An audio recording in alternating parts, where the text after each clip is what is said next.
We're going live. Hello, everyone. Welcome back to our channel. This is Entrepreneur Life with Tamra and Kasie. Good morning. Good Hey, Tamra. morning. Hi, how are you? Good. How are you? I'm doing well, thank you. Awesome. So, some people were posting they liked our thumbnail. I think it's kind of funny because that's all I could think about last night. Maybe I was a little delirious, but I wanted a fun thumbnail. I love it. I you love know, it. It just had to be. So, hey It's everyone, let us nice. know where you're tuning in from. I see there's a couple of you here. Say hello in the chat. We'd love to hear from you. And at any time, if you have questions, put them in the chat box as well. So, traffic, Tamara, you ready to talk about driving traffic to our funnels? I hope so. I mean, it's one of the most important things that you can do. Yeah, But people don't always realize the the the strategies behind it. right. And I even wrote that down. Like, there's so many ways to drive traffic to your funnel. So, why do people have so much trouble doing it? Right? Why is it such a pain point for some? To I wrote me, a I couple of. think it's, well, yeah, I mean, you probably can answer your own question, but I think when people put in their SEO, their meta keywords, their meta description, they don't focus enough on one aspect. You know, each page can have their own meta descriptions and their own meta keywords in order to narrow down and be a lot more specific in the niche that your page is talking about. And I think it definitely helps. You know, if you have too many descriptions, if you don't have enough long tail keywords, like the longer descriptions, then Google might get a little confused, and they'll say, well, you're like everywhere and forget it, Yeah. But if you really hone in on something specific, then chances are you're going to be a lot more uh, productive and a lot more successful. Excellent. I didn't even have the meta keywords in my notes today. So that is an excellent point. There are so many things that you can do to help drive traffic. And I think some people either are like, there's too many things, I just don't know where to start and don't start. Or they're like, I'm going to do them all at once Yeah, and try to do too much too fast and it's just not working. right. So, I recommend starting with like one thing, do a little at a time, but you can keep adding things, but I Right. definitely wouldn't do it all at once or none at all. Right. So, and I've never used the meta keywords until I met Tamara and we started learning about Groove. I had never even thought to add that to anything. Yeah. And the beautiful thing with Groove is it is so easy to do. Nice. You don't have to install anything. I know with my Wix website, if you want higher keywords, you have to install their SEO builder thing. And if you really want a lot, then you have to pay for it on top Mm. of your website. But when you go to Groove funnels, it's so easy, really easy. So can I share my screen really quick? I Oh, just of want to show you course. how easy it is. Um, so Kasie and I here are having a challenge, as you all are aware, and hopefully you'll all join us. Um, but this is my website on Groove. Okay, this is our challenge website. And this is how easy it is to type in those keywords. You just go to your home page and you click on the three dots and you click on edit settings. Edit settings. All right. And then right there, the third block down says meta keywords. You can tell I don't have any I don't have any in there right now, but we have to focus on that small niche that we're going to use. And then the description. And the reason I don't have the keywords here is because I was really worried about having it be 21daychallenge.com without the 21-day challenge slug. I finally got it to work, but I forgot about the keywords, which is ironic because that's what we're talking about now. But your meta keywords, it just needs to be short and sweet. Groove, we can do Groove challenge, or and Groove funnels challenge. And you can see these are both very specific to what we're doing, right? Okay. If we type in GrooveFunnels, that may or may not be beneficial because there's so many sites that use GrooveFunnels as a keyword. But the fact that we added challenge helps. And we'll also put in Groove 21-day challenge. Okay. So these are all this. I just typed in 3 words. You want about 3 to 5 meta keywords for Google to just say, okay, this is what they're doing and they're pretty specific and we're going to rank them higher when people are looking for a Groove challenge, right? Mm-hmm. And then the description as well. Now that is what you're going to see. So when you look at a web, when you Google something and you go, like let's Google, Google, we can Google, let's just Google Groove challenge, maybe. I don't know. It's going to be dancing. There you go. Look at this.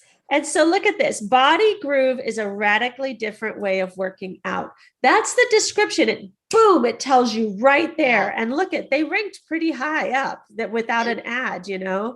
And that's really important to know where to put that, because I think that is what we all look at, right? You look at the title and then you look at that little description for those words that to pop out at you. Yep. So the title of your page is very important. The title of your page is very important because that's what's in bold. That's your title. That's what people see. And then the description talks about it. Now you can see that all of these are like dancing and exercise. So this shows me that I need to be a little bit more specific in my keywords because I don't want people that are looking for exercise to try to find our page. And I also want people that are looking for our page to find it without having all those dance things, So we might say groove.cm challenge, or we might say, right here, I put GrooveFunnels challenge. And these are going to help a lot because groove.cm and GrooveFunnels is what they're called now, So then if we go back and we, and the thing is to see what people are what is ranking high, a better way. This is GrooveFunnels itself, but then you go down and GrooveFunnels challenge, why you need GrooveFunnels. And so we can see the descriptions that other people are doing. And it looks like we're not the only ones with a challenge, but but we're the best ones and we're going to be successful, right? Right, Kasie? Right. So that's all very interesting. And you just really need to, get out there. Look at a lot of these are from a long time ago. I mean, this one's pretty recent, but that's not a challenge. This is talking about GrooveFunnels now, but the challenges are all pretty old. And so, we have success. We can have success if we find that description and those keywords that will really help other people to find us. What if we added 2021? I know that helps with YouTube. I wonder if it helps with the Google algorithm as well. Right. Groove 21-day challenge 2021. And that could help a lot. Maybe. And then, the meta description, we'll think about that later, but make sure up here, you have to really make sure that you save this, right? That gets it all in there and then publish it. And those are 2 things that not everybody remembers. Whoops, sorry about that. But publish. And then once it gets on there, then your keywords hopefully will be found. Right. And those are things that really help with your SEO. Excellent. Cool. So meta keywords and the meta description, meta are both awesome ways to start driving traffic because you want to rank really high on those search things. I didn't even write those down, so that's awesome. Oh, Kasie. For me, one of the big things I wrote down was building a community. I think, Tamara talked about it before.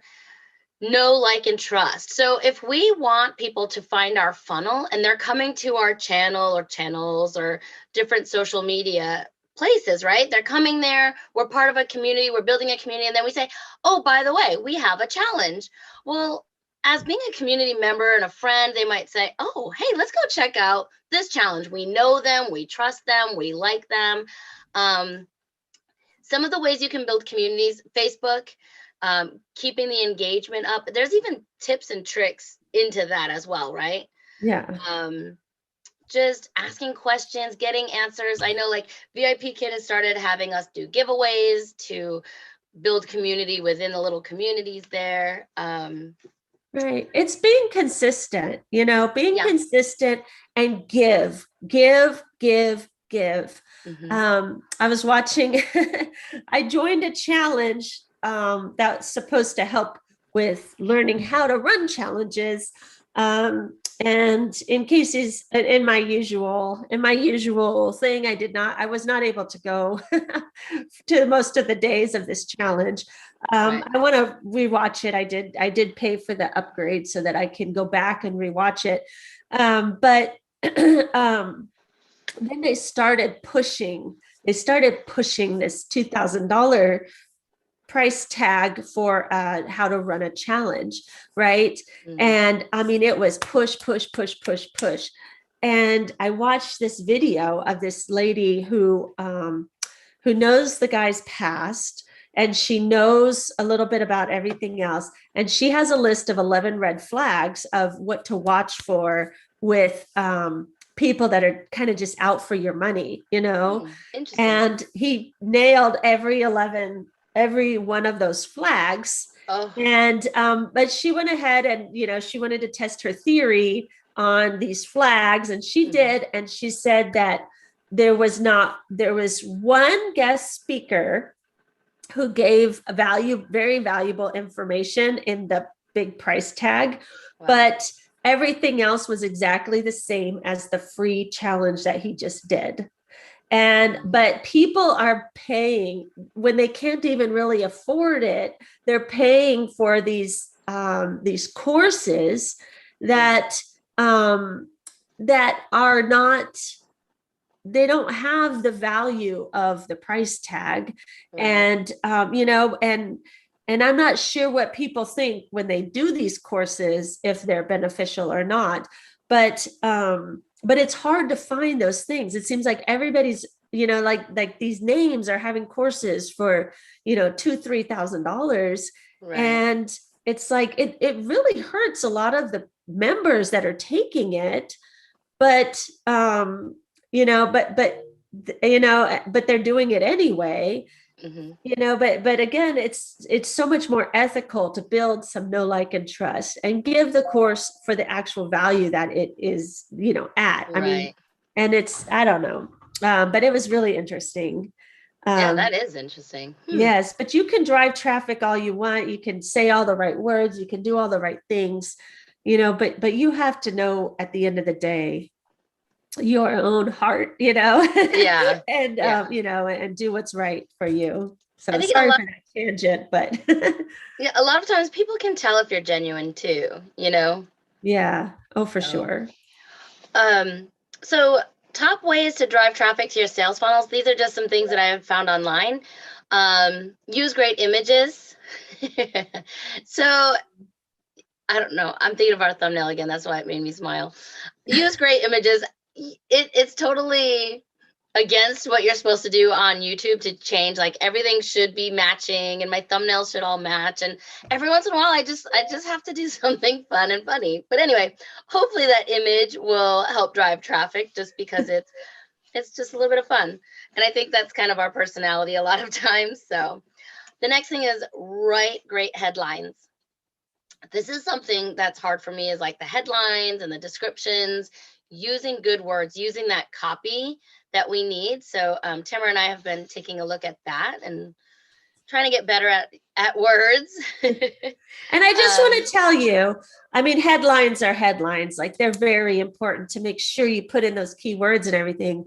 But what you write for YouTube versus Facebook versus Instagram, they're all a little bit different. And, versus Google, it's all a little bit different how it sees you and how it ranks you. So really study what the platform that you're planning on using to find those correct headlines, to find those right keywords and everything. Right. And I think that's why it's important to take one chunk at a time, right? Instead of trying to do YouTube, Facebook, Instagram, everything all at once. Yeah, learn one. Yeah, and get really good at it. I only did YouTube for so long Yes. and then I got comfortable with it, and I'm trying to branch out a little bit, but YouTube is still my fallback. It's still my comfort zone. Create a free digital product. We learned a lot about this in other courses that we've taken. It does help drive traffic, right? If you're offering something for free, a lot of times people will check it out, especially if you're not asking for credit card information or things like that. But a lot of people will give you their email address so that they'll get your free digital product.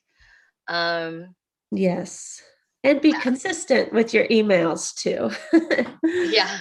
Consistent.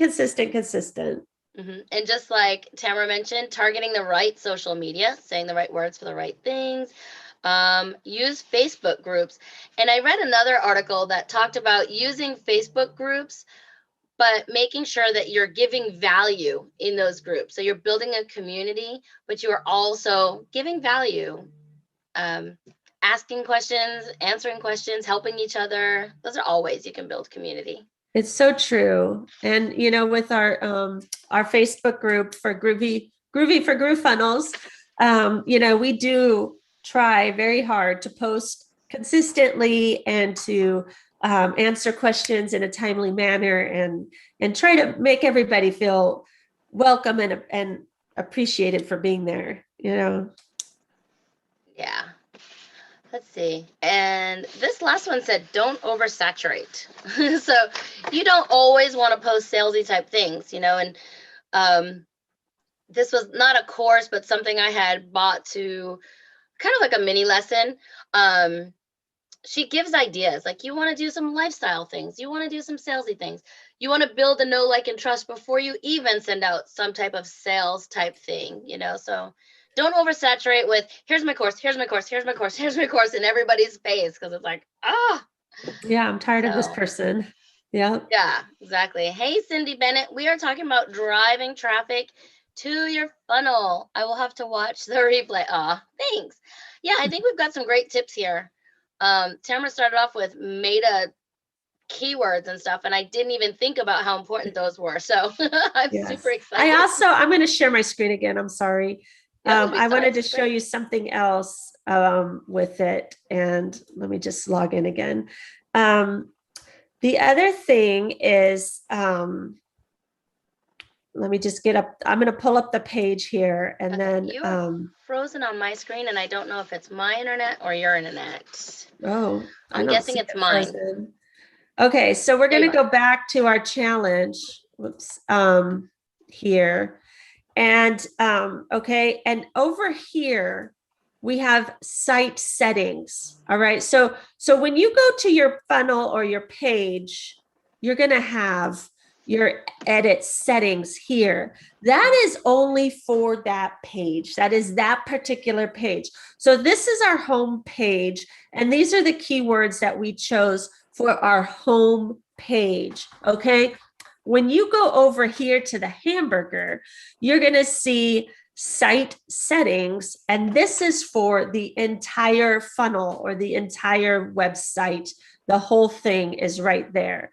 So I didn't click, but if you go to site settings, you're going to see the favicon. Once again, the favicon is the image when you at the tab. You can see all my tabs open. I have Groove Funnels, I have YouTube, and you can tell by the little icons here. I have Facebook open. I love that. Google open. And so you see these, and the favicon is so when somebody opens Groove 21 Day Challenge, they're going to have our little logo there too. All right. But when you go down to open graph settings, right?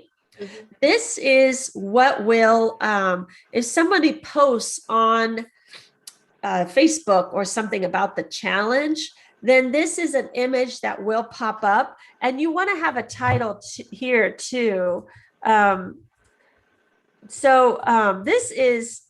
This is what people will see if somebody pops up, and this will go to the whole website, right?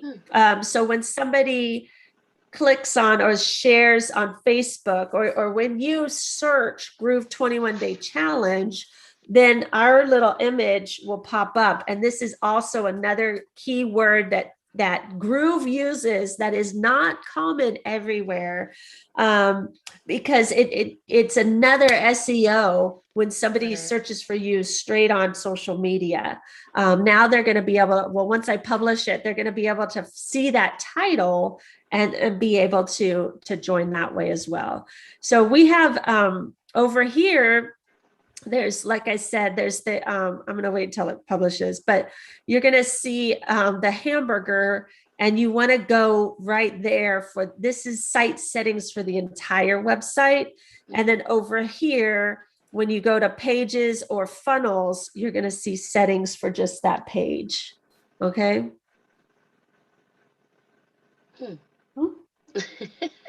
Probably. I'm busy. Yes, sorry, my daughter was talking to me. So that's something that is really cool about Groove, that is unlike most other websites, is that you don't have to pay extra to get better SEO. You don't have to code. You don't have to learn code or any of that. It's all right there in Groove, which is pretty awesome, if you ask me. So what are some quick and easy things that you can do? I guess one thing that was suggested, this is actually from a ClickFunnels article, a blog post that I read, and they talk about creating a podcast and documenting your journey. And people like to follow other people's journeys. And that was one way that people were following their journeys. And then how did they get from where they are or where they were to where they are now? Yeah. And then, but don't over exaggerate your rags to riches story. Where you were, like, we're just starting out, but it's not like we're poor and homeless and just like totally in dire straits. And then all of a sudden we're going to make millions. We're just teachers who wanted to help our community, and we found something totally awesome that we want to share with everybody.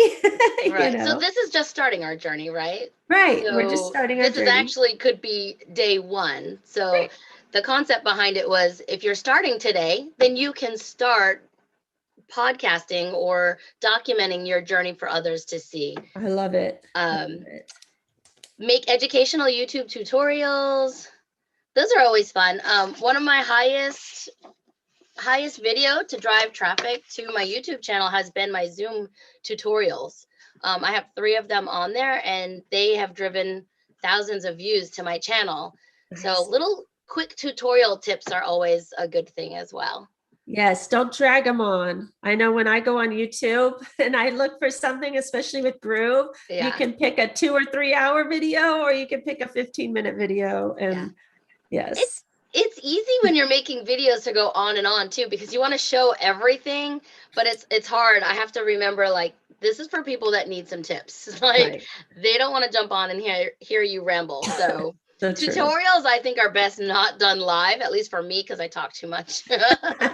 We get distracted. Right. And I thought this was interesting. Guest blog on niche websites. That's a great idea. Yeah, someone just reached out to me and asked if I wanted to write a little blog post about KidPass for other teachers. And I was like, oh, okay. I thought that was a pretty good idea. And then I saw this pop up when I was researching, and I was like, oh, I guess it's a better idea than I even realized. Well, it's, I mean, and that's another place where you should draw your journey, write out your journey, is in a blog, so people can just read about it and see it. But it's like with everything, when you have a guest on your channel, I know when we were all starting out with YouTube and Splash Learn was just starting out at the same time. And so I went on several channels to talk about Splash Learn, and those ended up ranking pretty high because there were so few Splash Learn videos out there. But but have guests on YouTube, have guests on your blog, have guests on your, Instagram, they have that Instagram takeover that people love to do, have guests on Facebook Lives. I mean, the more guests and the more collaboration you have, the more you can get out there to even a bigger audience.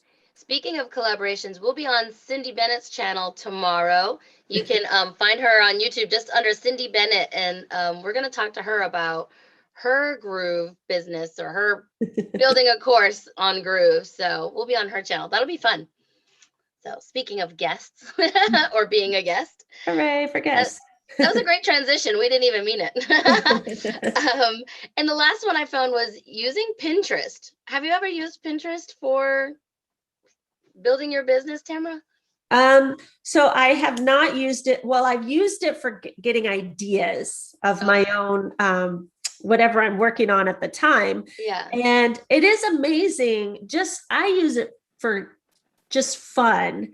Yeah. And I don't do anything to try to get people to see what I'm posting or pinning. I guess it's, I don't do any of that. And I have, when I was using it a little bit more regularly, it was when I was in PTA and a room mom and different things there. Yeah. And I would have ideas of school fundraisers and of school, gatherings, whatever it was. And almost once a week, somebody would repin my pin. And it wasn't even it wasn't always my original pin. I might have gotten it from someone else, but people were regularly repinning other things. So that Pinterest really does keep it going, if that makes sense. Yeah. I never even really realized that was a business. I just thought it was a place where you find ideas and and pin things like that. I just started one for Groove right before we started getting together on this. So, yes. That's a cool place to get information.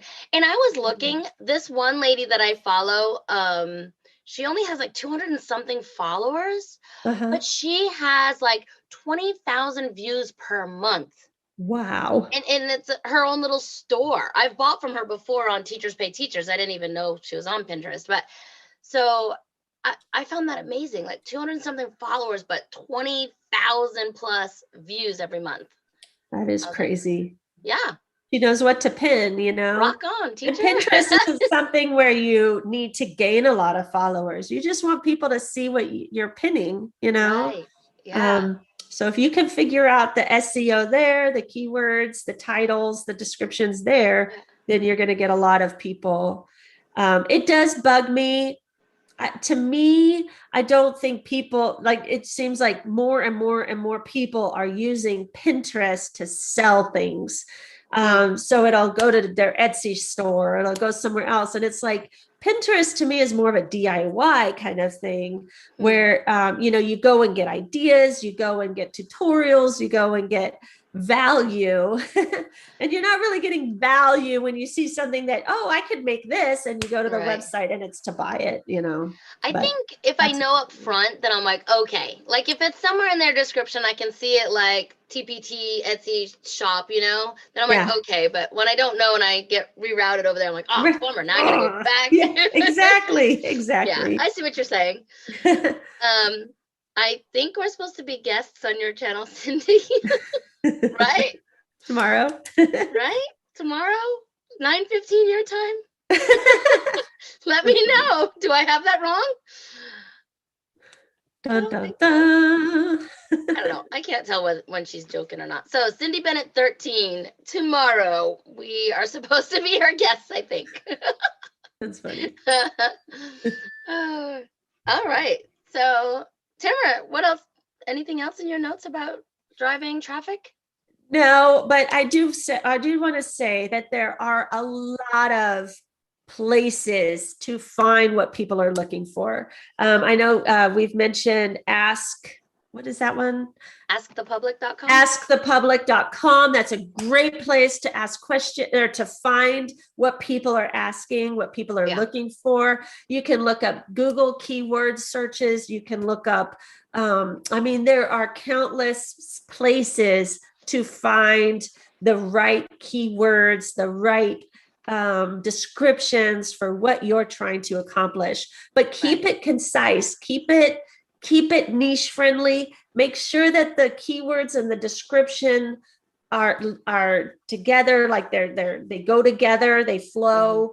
If you have a completely different description than your keywords, then it's going to be confusing and you'll probably not rank as high. So make sure that it's, you figure out the title, you figure out the keywords, and do your research. Know your audience. What are you laughing at?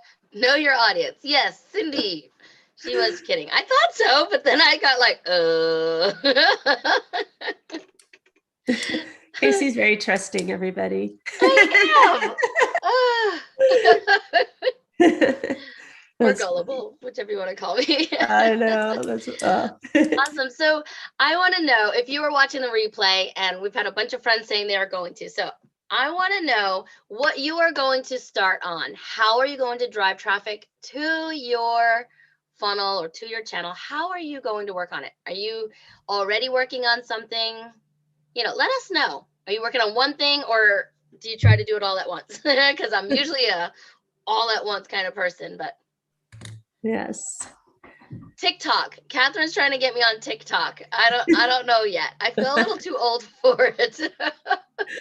Oh, TikTok. But the thing is, if you could do well on Instagram Reels, that's the latest, and they're very similar to TikTok. Yeah. But Instagram a lot of times has more of our middle-age audience. Yeah. We're kind of looking for. But yeah, I need people to do some tutorials for me on how to do Instagram Reels and TikTok. So put that in the description box below too, or in the comment section. Yes. Tips and tricks. Tips and tricks. Oh yeah. Awesome. All right, everyone. Thank you so much for joining us on this Funnel Friday and Small Tip Saturday. So in the Groovy for Groove funnels, we would love some people to tell us what you think on those tips. Answer the questions that are there. Let's start building this community inside of our Groovy for Groove Funnels Facebook page as well. And that's Don't forget to join the challenge too. Groove21daychallenge.com. It is free. It's free to sign up with Groove. It's free to join our challenge. Join it and you'll learn a lot. I promise you. .com. 21-day Groove Challenge? No, Groove 21-day challenge. Groove 21-day challenge. Yes. Yes. Good thing we updated it. All right, everyone. Are you putting that in the chat box? Yes. Okay. So before we sign off, let's make sure we get that right in the chat box. And Cindy said she did a video today on her channel announcing it. Awesome. Must have been while I was doing yoga because I didn't get the message. So, all right, Groove21daychallenge.com. We hope to see you there. Yay! Goodbye.